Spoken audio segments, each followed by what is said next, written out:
This is stage 3 of Tour de Zwift, and this time the standard route brought us to Magnificent 8, a brand new route in Watopia.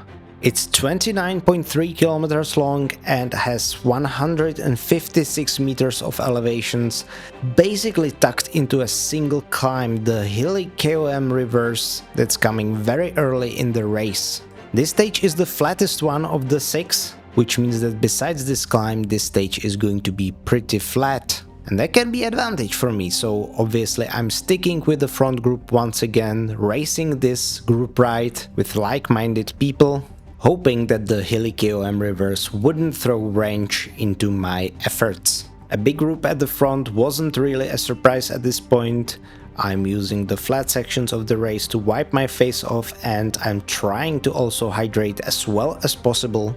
Also, I'm currently testing new energy gels from My Protein, so this race I took a pre-workout gel from them and it was actually quite delicious. It was tropical flavor and I'm eager to learn if that's going to help me in any way. In this race I'm also trying to test a lower trainer difficulty settings. I'm doing 50% during this race to see if that reduced torque and increased smoothness is going to help my performance. By the way, if you don't know what trainer difficulty settings does, or if you don't really understand it, I recently released a video where I go into detail about all things that are relevant for this settings, so make sure to watch that. I will put a link to this video at the end of this one. I expected the first split of the group on the Dirty Sorpresa climb, which is about to come. It's very short, but it's very punchy. I'm trying to push here to not lose position. There is still some climbing after the Sorpresa, so it is imperative to not be at the back. But it looks like here that 5 watts per kilo might be sufficient power to achieve that, so I'm not doing more unnecessarily. As I expected, the group is actually starting to get split up. You can see that on the minimap, but most of the group will actually be able to get together after this climb. I did most of this climb out of the saddle and it felt actually pretty good. I finished it at 3rd or 4th position in the race, and here's that little uphill after that. And when you get on top of this little hill, it is imperative that you recover as well as possible, because what's coming very early is the hilly KOM reverse in the distance. The window for the rest isn't actually very long. You only cross this bridge and you are basically at the start of another climb, but you can recover at least somewhat. Like I mentioned, it doesn't look like the Sorpresa climb split the group very much, but the hilly KOM surely will. So here we pass the start of the climb banner and there is a guy in the breakaway, but he is alone, so basically there's not a big chance for him to succeed this. Here is one of the 2 points that can get you dropped here, the steepest part of hilly KOM where you really need to push hard. You can see I'm doing over 6 watts per kilo, at times even over 7 watts per kilo, and my heart rate is approaching 180 BPM, but I actually stayed alive, at least for now.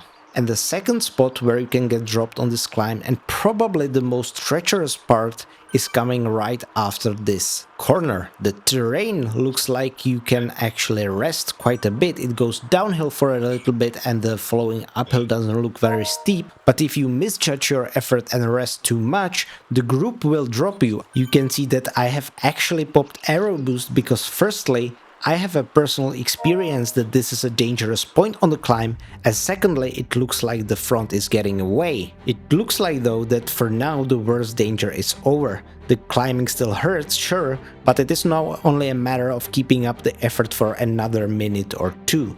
There is still that one guy that is getting away, but that's fine really. There's not a huge likelihood of him being able to keep away a very fast chasing group, especially since there is descent coming. And sure enough, we caught him pretty quickly even before the descent started.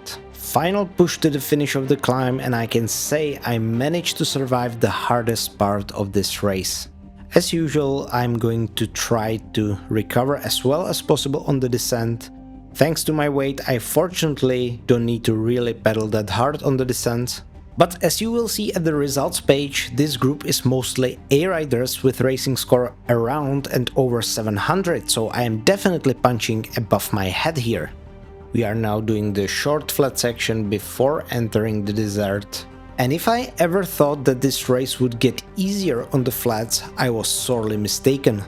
The group adopted a deadly pace and I needed to focus to not be left out in the dust. And this is not even a proper uphill, it's only 1% gradient, it's basically false flat, but you can actually see the group splitting up and the power chart is basically red and yellow. So I'm carefully steering around every corner to preserve as much energy as possible, but I was actually pretty surprised how difficult this was.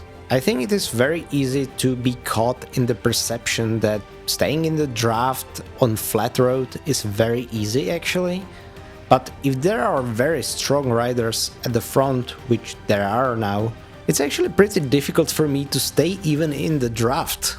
And I was not actually alone. There were some messages in the chat that suggested that I was not the only one who was actually pretty suffering at this point. But then again, since I survived the hilly KOM with this group, a front group that is, it would be very disappointing for me to get the drop on the flat, which is, in theory, my forte. So I basically just grit the teeth and try to stay focused as long as possible. Here is the desert banner, and here I actually received another draft that I would ideally use for the sprint finish, but at this point I had suspicion I would need to eventually use it to not get dropped instead. In a very short time you are going to see one of the guys going into breakaway, and you can immediately tell from his behavior that this was not only an effort to test the group, this was a move to win the race. There is a second guy that reacted to this attack and joined the first guy, but the rest of the group, me included, looked like they are pretty content with where they are and simply let the two guys go. At this point in the race I have a heart rate of about 170 BPM, which is actually way more than I am used to on flat terrain, and I'm starting to get afraid what's going to happen at the uphill exit from the desert, because if the effort was this high on the flat section, it was guaranteed it would go completely bonkers when we hit the slightest of uphills. But for the time being it was pretty calm. There was even a chat exchange among some of the riders in my group. One guy actually looked pretty annoyed that we were not chasing the front guys. But here we are entering the uphill and I knew I wanted to survive this with this group. But I am also really hurting, so I am ready to use the draft boost. And few seconds ago you could actually see that one of the two guys at the front used the coffee break. Now we need to say that this is technically a group ride, so that kind of behavior is 100% allowed and legit. But at the front of a clearly racing group and in a two-person breakaway, we can at least question the morality of such act. What is actually your opinion about this? Let me know in the comments. I'm interested about your opinion on this matter. However, I'm mainly focusing on myself, pop the power up and doing some big watts to stay with this fine group of cyclists. However, it still looks like I'm going to get dropped, so I need to get really honest with myself. No excuses and push well over 6 watts per kilo. And it is actually quite worth it. It took plenty of my strength, but for the time being, I am still racing. On the descent we have a quick recovery time and you can clearly see that what remained is a group of about 15 riders, which means that I am still almost in the top 1% of the race. Ever since we entered the tunnels I started preparing for the slight uphill towards the desert again, because for some reason I thought the finish was at the desert banner. At this time the group was still doing a manageable effort, but I had no doubts I wouldn't be able to keep up anymore if it increased again. Here we are approaching the uphill from the tunnels, and upon exiting the tunnels I got a nice surprise. We didn't actually turn right, the finish was going to be in downtown. I'm currently in the 8th spot, the group has actually substantially increased the effort, and I'm preparing for the finishing sprint. I'm not sure if I will be able to, but I'm increasing my gearing, and with about, again, 250 meters to go, I'm getting out of the saddle and trying to outsprint the rest, but I have no more power, so I sit back down and try to sprint it seated. My dog actually starts barking because he's afraid I'm going to die, and I managed to cross the finishing line on 6th spot from more than 1100 riders and in the middle of A group. Zwift Power actually assigned me 5th place for this race, and you can actually see that most of the riders in top 20 are A riders.